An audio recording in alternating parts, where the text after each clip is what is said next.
দক্ষিণেশ্বর কলকাতার কিংবদন্তি কালীক্ষেত্র। দেবী কালী এখানে ভবতারিণী রূপে পূজিতা হন। প্রতিদিন হাজার হাজার ভক্তের সমাগম হয় মন্দিরে।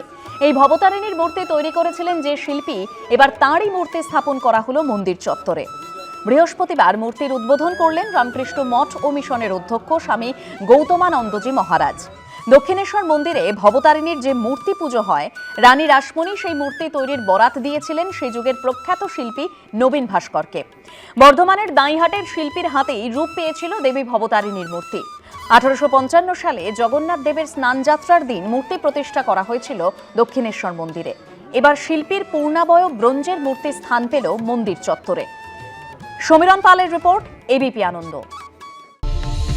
जोधपुरी मखमली कुंभी महारानी केशरी पनीर, मुर्ग मैथिली टिक्का, अवधी जाफरानी टेंगरी থেকে বিকানেরি মাহিসুলা আলুবাড়ি মাটন চাপ কাবাব। জিভে জলানা আমিষ নিরামিষ খাবারের পসরা নিয়ে সাউথ সিটি মলের রিয়াসাতে শুরু হলো বর্ষাকালীন কাবাব অ্যাফেয়ার।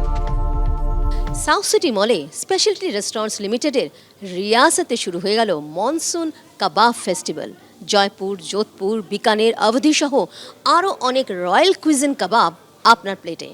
এখন বর্ষার সময় একটু লোকে চটপাটা পছন্দ করে, সেই জন্য আমরা একটু কাবাব ফেস্টিভ্যাল করছি। যেরকম যোধপুর, জয়পুর এরকম ধরনের জায়গা থেকে, রিজন থেকে আমরা কাবাবগুলো করছি।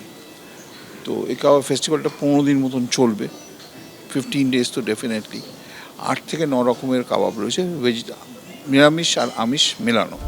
ভারতীয় রাজপরিবারের হেসেল থেকে দুর্লভ, খাঁটি ও নির্বাচিত কাবাবের এক অনন্য সম্ভার তুলে ধরার চেষ্টা করেছে শেফরা।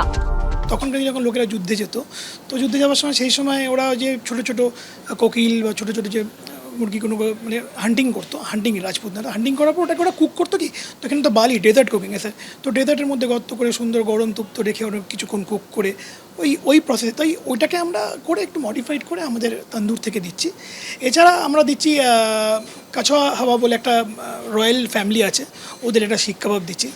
কাছোয়া রয়্যাল ফ্যামিলির একটা বেসিক কিছু ট্র্যাডিশন আছে, যেমন ওরা প্রচণ্ড নাটস ইউজ করতো, ঘি ইউজ করতো, স্যাফরান ইউজ করতো, তো একটু ডিফারেন্ট। আমরা জেনারেলি বেসিক্যালি যে শিক কাবাবটা খাই বর্তমানে, সেটা কি একটু রিচ হয়, এটাও রিচ, কিন্তু এর মধ্যে আপনি নাটস পাবেন, এর মধ্যে আপনি স্যাফরান পাবেন, তো একটা ইন্টেলিজেন্স ব্যাপার থাকে, একটা ডেলিকেসি ব্যাপার থাকবে।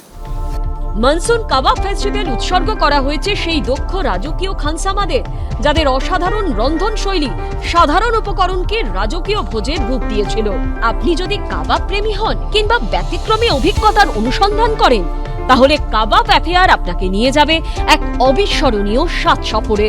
রুমা পালের রিপোর্ট, এবিপি আনন্দ, কলকাতা। ট্রাম কলকাতার ঐতিহ্য এবং আবেগের আরেক নাম। তবে শহরের পথ থেকে আজ হারিয়েই গেছে ট্রামের চাকার ঘর ঘর শব্দ। এবার সেই ট্রামকে পুরনো ছন্দে ফেরাতে নেওয়া হলো অভিনব উদ্যোগ। ট্রাম যাত্রা and Calcutta tram users association বৃহস্পতিবার আয়োজন করেছিল ট্রাম রথযাত্রার, যাতে সবার হলেন বিজেপি বিধায়ক রূপা গঙ্গোপাধ্যায় থেকে কংগ্রেস নেতা আশুতোষ চট্টোপাধ্যায়ও। অবিনশ্বর ট্রাম লাইন ঐতিহ্যের রথযাত্রা এবং ট্রাম যাত্রা অ্যান্ড ক্যালকাটা ট্রাম ইউজার্স অ্যাসোসিয়েশনের পক্ষ থেকে এই উদ্যোগ নেওয়া হয়েছে এবং খুব স্বাভাবিক, যারা এখানে রয়েছেন তারা অত্যন্ত নস্টালজিক হয়ে পড়েছে। রথযাত্রার উদযাপনটা একটা শুভ দিন হিসেবে আমরা সবসময় জয় জগন্নাথ বলি, সেটার সাথে হয়তো এটাকে কানেক্ট করা হয়েছে। বাট আমার সারা জীবনই মানে ট্রামটা একটা খুব স্পেশাল একটা ইমোশন। ট্রামটাকে আমরা বেঁচেছি এই জন্যে, ট্রামটাকে কলকাতার চ্যারিয়ট মনে করি। আমাদের হিস্ট্রিতে, আমাদের মিথে, আমাদের শাস্ত্রে আমরা দেখেছি রথের একটা ভূমিকা আছে। আমরা মনে করি ট্রামটাও কলকাতার জন্য একদম সেরকমই তার একটা বৈশিষ্ট্য আছে। কলকাতার পথে ট্রাম যাত্রা চালু রাখতে বহুদিন ধরে আন্দোলন করে আসছে এই সংস্থা। আমরা বহুদিন ধরে চেষ্টা করে যাচ্ছি যাতে ট্রামটা বেঁচে থাকে। তো এবার তো বিজেপি গভর্নমেন্টও ইন্টারেস্ট নিয়েছে, which is very very good. আর আজকে রথযাত্রার দিন এটা আবার নতুন করে এখান থেকে বেরোচ্ছে। খুব ভালো লাগছে এখানে এসে। ক্যালকাটা ট্রাম ইউজার্স অ্যাসোসিয়েশন তাদের যে প্রত্যেক দিনের লড়াই ট্রামকে বাঁচানোর জন্য, এটাকে সাধুবাদ আমরা জানিয়েছি প্রথম দিন থেকে। এই ট্রামের মধ্যে রাখার রথে পুজো করা হয় জগন্নাথ, বলরাম ও সুভদ্রার।